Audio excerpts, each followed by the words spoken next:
Hi friends, இன்றைக்கி திருவாடுதுறைன்ற ஆதீனத்தை பற்றி வாட்ஸ்அப்பில் வந்ததை உங்கள்கிட்ட ஃபார்வர்ட் பண்ணாங்க இந்த வீடியோ. நமசிவாய மூர்த்திகள் என்பவர் திருவாடுதுறை ஆதீனத்தை கிபி 14ஆம் நூற்றாண்டில் தோற்றுவித்தவர். இவரை திருவாடுதுறை ஆதீன குரு முதல்வர் என்று அழைக்கின்றனர். நமசிவாய மூர்த்திகள் நாகப்பட்டினம் மாவட்டம் மயிலாடுதுறைக்கு அருகிலுள்ள மூவலூரில் பிறந்தார்.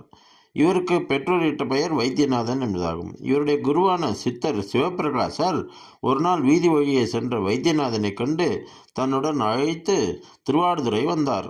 திருவாடுதுறை ஆதீன குருப்பரம்பரை வளர்த்துவங்க வேண்டும் என்பதற்காக நமசிவாய மூர்த்திகள் மறைஞான தேசிகருக்கு ஆச்சாரிய அபிஷேகம் செய்து இளவரசராக நியமித்தார். மறைஞானர் தம் குருவின் நாமம் சொல்லியபடியே நிட்டை கூடினார், முக்தி அடைந்தார். அவர் நிட்டை கூடிய இடத்திற்கு மறைஞான தபோவனம் என்ற பெயர் உண்டாயிற்று. நமச்சிவாய மூர்த்திகள் ஒரு தை மாதத்து அசுபதி நன்னாளில் முக்தி பெற்றார். அவர் முக்தி பெற்ற திருவாடுதுறை ஆதீனத்தில் ஞானசமாதி திருக்கோயில் பெற்று தினமும் காலை மாலை பூஜைகள் நடைபெற்று வருகின்றன. வைத்தியநாதரின் ஆன்மீக ஈடுபாடு அறிந்து அவருக்கு தீட்சை அளித்தார். நமசிவாயம் என்ற பெயரையும் சூட்டினார். சிவபிரகாசர் தாம் இருந்த இடத்தில் ஒரு அறை அமைத்து அங்கிருந்து சித்தாந்த மரபுபடி அமைக்க சிவஞான உபதேசம் செய்து வர ஆணையிட்டார். பின்னர் வந்த குறவர்கள் ஸ்ரீ மைகண்ட தேவர், ஸ்ரீ அருள் நந்தி சிவம், ஸ்ரீ மறைஞான சம்பந்தர், ஸ்ரீ உமாபதி சிவாச்சாரியார்.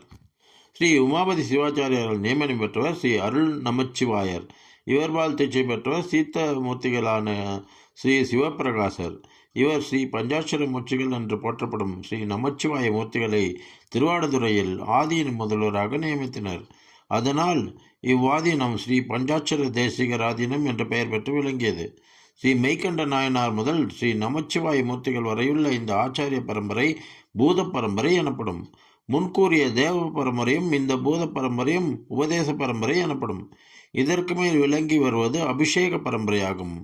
இம்மரபு முறைகளை எல்லாம் உள்ளடக்கிய ஆசிரியர் கைலாய அப்பரம்பரை என்றனர்.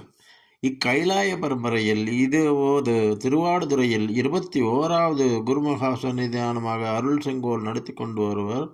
ஞானதானம், பொருள் தானம் ஆகியவற்றை வரையாது அருள் செய்து கொண்டு சைவ சமயத்தை ஓம்பி வரும் பரமாச்சாரியார் ஸ்ரீ சுப்பிரமணிய தேசிக பரமாச்சாரியா சுவாமிகள் ஆவார். இவை அனைத்தையும் உட்கொண்டே நடனநாதர் உமாவதி சிவன் என்று உமாவதி சிவனார் பெருமையினை ஈண்டு சிறப்பித்தனர். இவர் சேக்கியார் வரலாற்றை பாடிய அருமையினை நினது வரலாறு பாராட்டை அருள் செய்ய என்று குறிப்பிட்டனர். உமாபதி சிவனார் சிறந்த மெய்ஞானி, அந்தன மரபினர். அத்தகையவரே சேக்கியார் வரலாற்றை பாடியுள்ளார் எனில் சேக்கியார் பெருமை அளவிடக்கரியதென்றோ. அதனால் மான்மியம் அடைந்தாய் என்று மீண்டும் சிறப்பிக்கப்பட்டார்.